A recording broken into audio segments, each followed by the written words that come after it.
Boa noite, meus queridos irmãos e irmãs em Cristo. Sejam bem-vindos na continuação dos nossos estudos sobre nossa identidade em Cristo.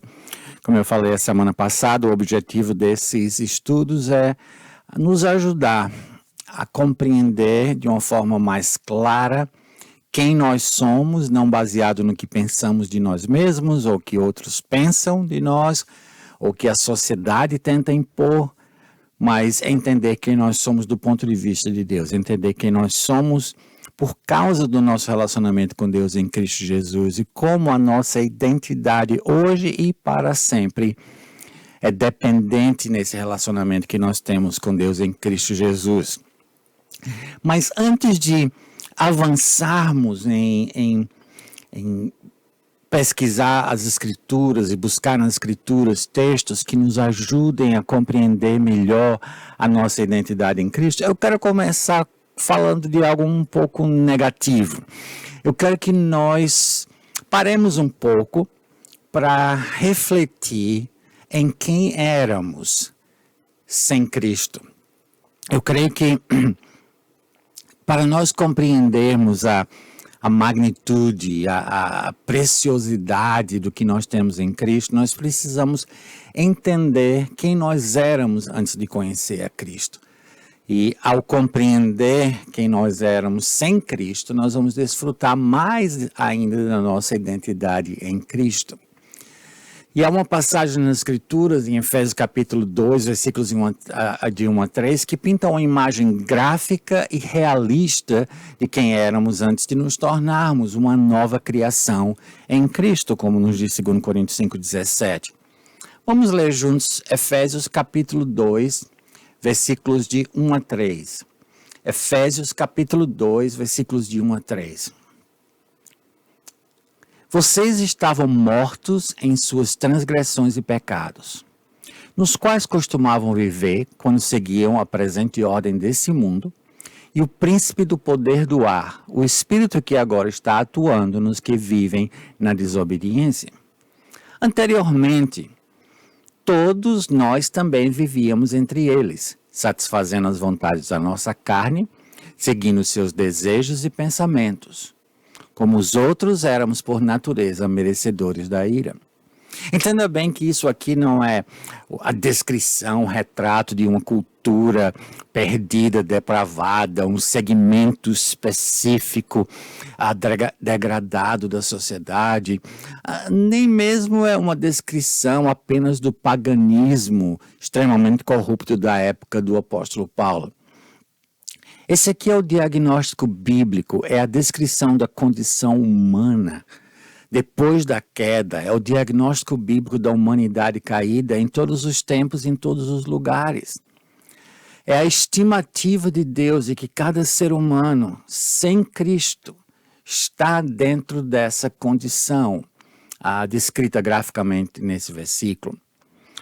Se você comparar esses 3 versículos com os 3 primeiros capítulos do livro de Romanos, você vai perceber que Efésios 2, de 1 a 3, praticamente significa um resumo de tudo aquilo que o apóstolo Paulo nos diz em Romanos 1, 2 e 3, ao descrever a pecaminosidade humana, a magnitude, a universalidade do pecado, a culpa dos pagãos, dos judeus, dos moralistas, enfim, de toda a humanidade, concluindo que todos devem se manter calados diante de Deus, porque todos pecaram e estão destituídos da glória de Deus.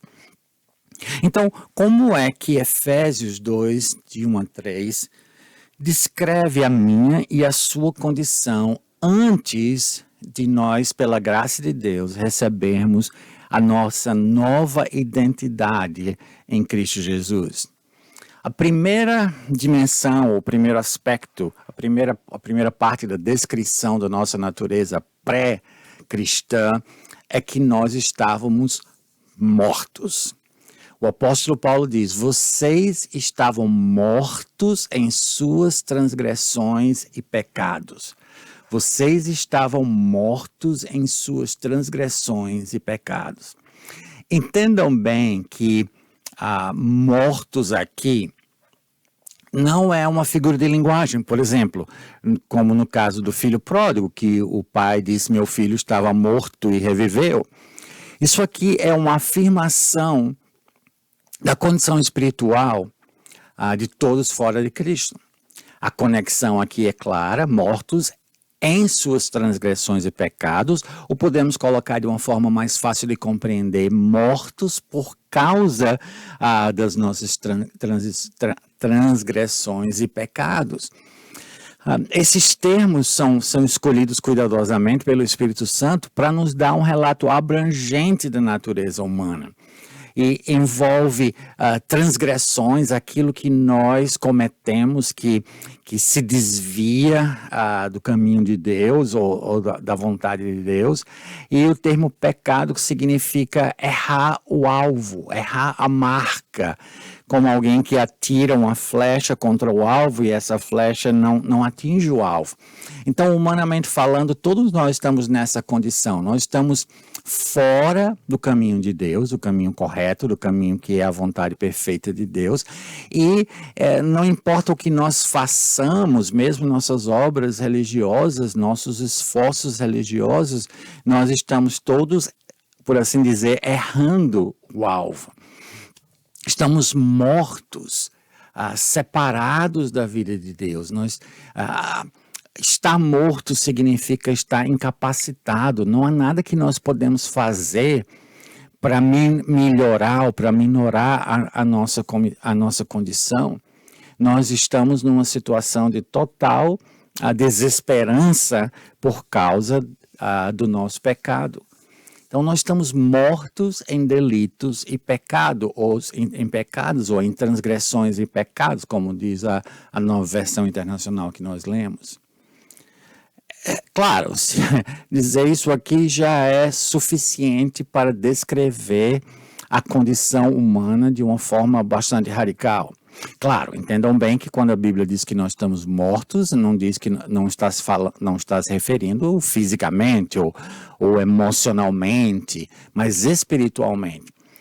Porque morte espiritual significa distância, alienação da fonte de vida, de toda a vida que é Deus próprio. Então, ao estar alienados de Deus, nós estamos separados, ao estar separados de Deus, nós não temos acesso à fonte de vida, que é o Senhor, e assim nós estamos mortos em nossos delitos e pecados. Mas, como eu estava dizendo, não somente nós estamos mortos em delitos e pecados, o texto nos diz também que nós estávamos escravizados.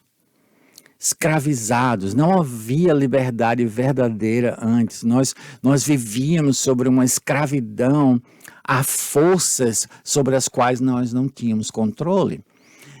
Nós ouvimos falar muito hoje em dia da liberdade que nós desfrutamos num país democrático. Eu vivo num país democrático nos Estados Unidos, os irmãos que vivem no Brasil também vivem num país democrático, em que certas liberdades são garantidas pela Constituição. Mas, na realidade, nenhum ser humano é intrinsecamente livre. Antes de conhecer Cristo, todos nós estávamos escravizados por forças sobre as quais nós não tínhamos controle. E o apóstolo Paulo, então, nos detalha quais são algumas dessas forças. Por exemplo, ele diz que nós estávamos escravizados pela presente ordem deste mundo. Essa expressão significa o sistema de valores nos quais nós vivemos, estamos inseridos. O sistema de valor social, político, econômico, educacional, todo o sistema mundial que permeia e domina a sociedade é o que a palavra de Deus descreve como o mundo. E esse sistema, ele é extremamente forte, poderoso, convincente, ele mantém as pessoas em seu cativeiro. A gente pensa que tem uma mente própria, mas na realidade, sem conhecer a Cristo, sem experimentar a liberdade de ser uma nova criação em Cristo, sem ter a mente de Cristo, nós eventualmente nos rendemos à cultura. O ser humano tem essa necessidade de se sentir parte de algo maior. E assim, muitas vezes as pessoas se calam ou elas se submetem a certos elementos culturais que talvez elas nem concordem, mas elas simplesmente não querem se sentir fora do seu grupo social. A presente ordem deste mundo. E é por isso que me preocupa muito cristãos que não compreendem essa realidade. E eles não compreendem o fato de que a missão da igreja no mundo não é modificar todas as estruturas sociais e políticas ao nosso próprio modelo, de acordo com nossa própria percepção, porque Deus ainda não libertou esse mundo da presente ordem. Ele liberta-nos individualmente quando nós cremos no Senhor Jesus Cristo. Nós passamos a fazer parte de uma outra esfera, de uma outra dimensão, de um outro mundo. E passamos a ver prioridades e valores de uma forma diferente de como nós víamos antes. Então, nós estávamos, sem Cristo, escravizados pela presente ordem deste mundo. O apóstolo Paulo continua, ele diz também que nós éramos escravizados pelo príncipe do poder do ar. Eu sei que não é politicamente correto hoje em dia acreditar em um demônio, um ser espiritual do mal, que é real, que é uma pessoa, que é um ser real, ou em forças, seres demoníacos, anjos caídos na descrição bíblica, que estão sob o seu controle, sob o seu comando, e essa combinação desse ser espiritual do mal, tendo sob seu comando seres demoníacos, é uma coisa que muita gente acha que é mito, que é lenda. Entretanto, nós somos um povo da palavra, e não há como fugir da realidade de que a Bíblia compreende, entende ou interpreta certos elementos da história como sendo fruto da instrumentalidade desse ser, do diabo, o Satanás, como as escrituras chamam. E antes de conhecer a Cristo, sabendo ou não, nós assim éramos escravizados, estávamos dominados pelo príncipe do poder do ar. Aquele que é o controlador, o manipulador da presente ordem mundial. Então, nós vivemos como cristãos esse paradoxo, essa contradição de viver em uma ordem social que, na realidade, é dirigida por esse ser maléfico que a palavra de Deus descreve.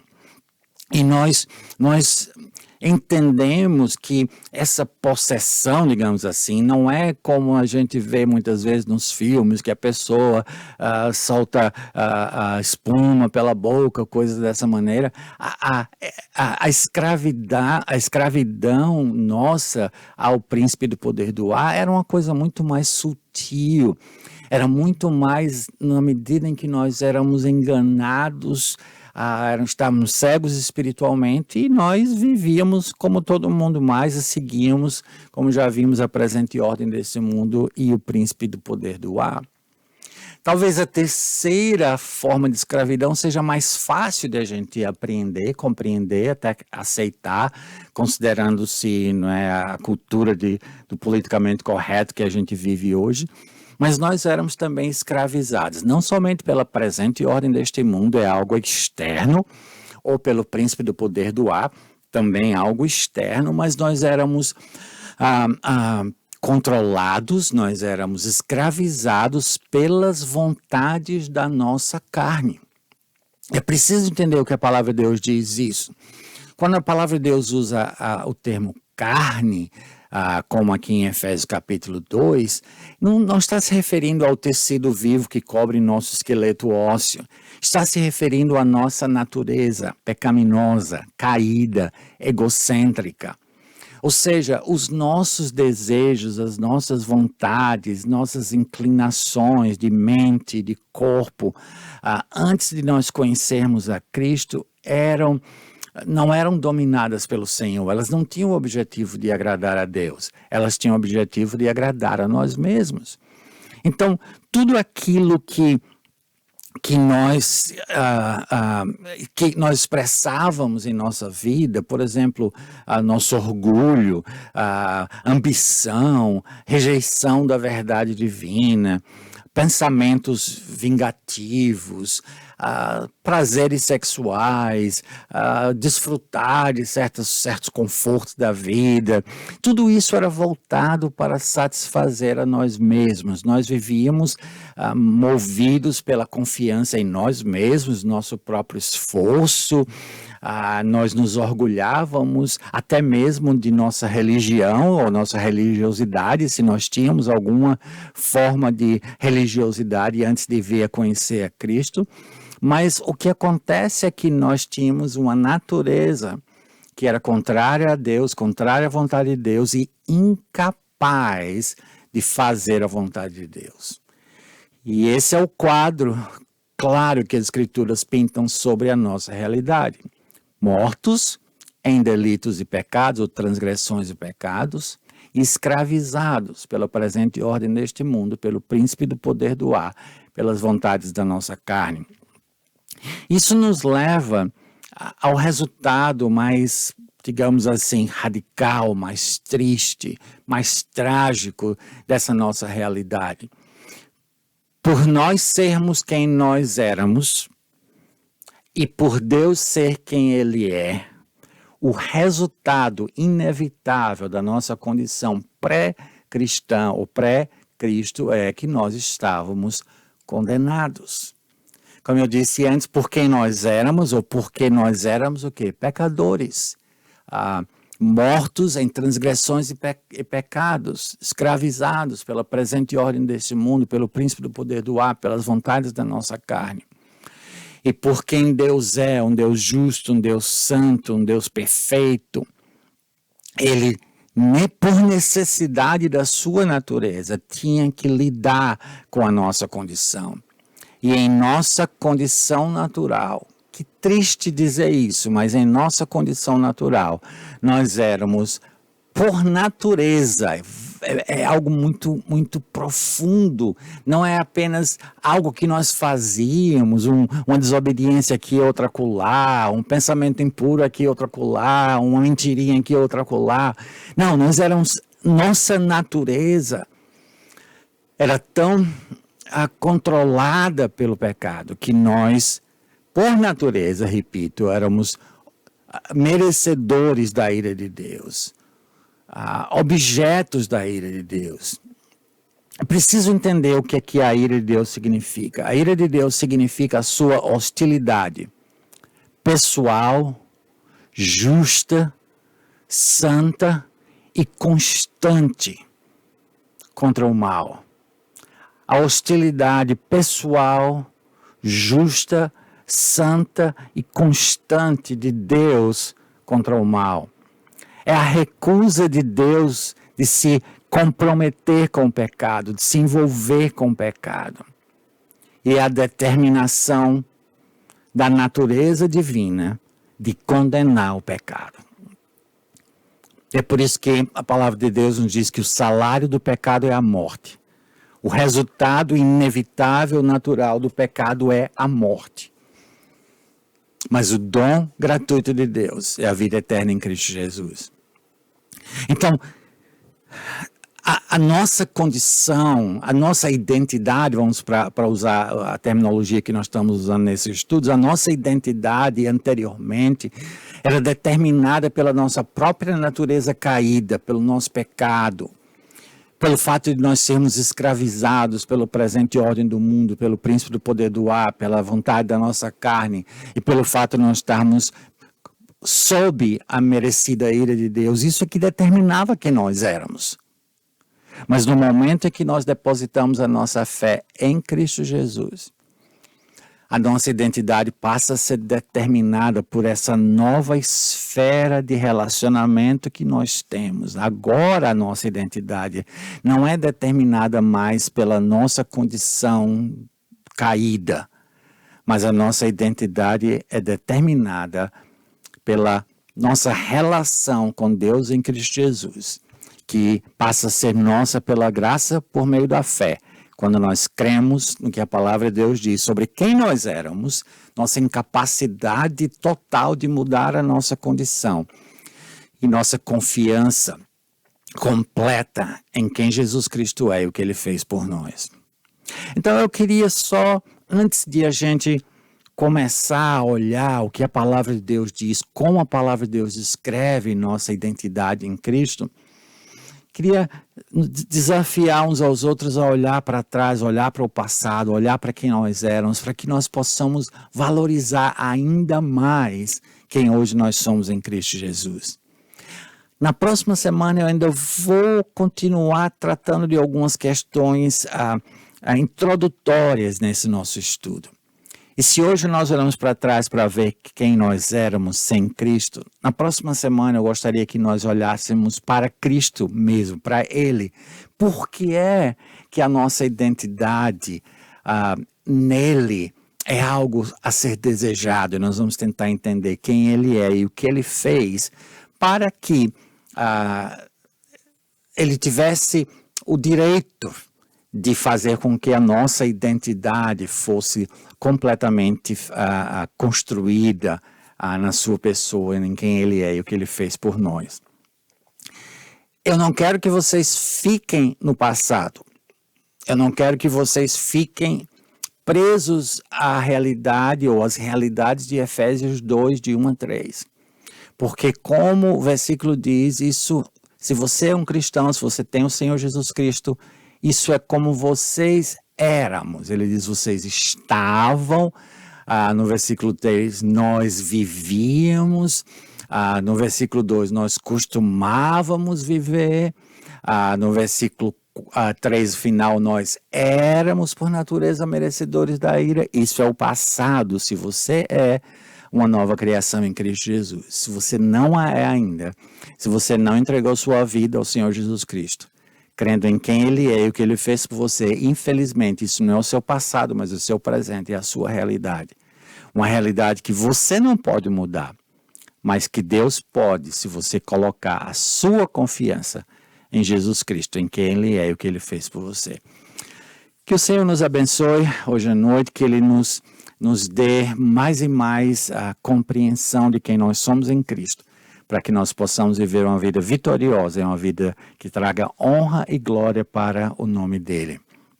Sinta-se à vontade de enviar suas perguntas, seus comentários. De fato, eu gostaria muito que vocês fizessem isso, porque é interessante, eu olho os vídeos depois que eles são publicados e tem 15, 20, 30, 40 pessoas que viram os vídeos, mas eu não sei quem são. Se você puder mandar uma mensagenzinha, ficaria muito grato para saber quem você é, para poder orar por você. E se você tiver perguntas e comentários, por favor, sinta-se à vontade de mandá-los pelos espaços que tem no Facebook e no YouTube para fazer isso. Que Deus abençoe vocês ricamente.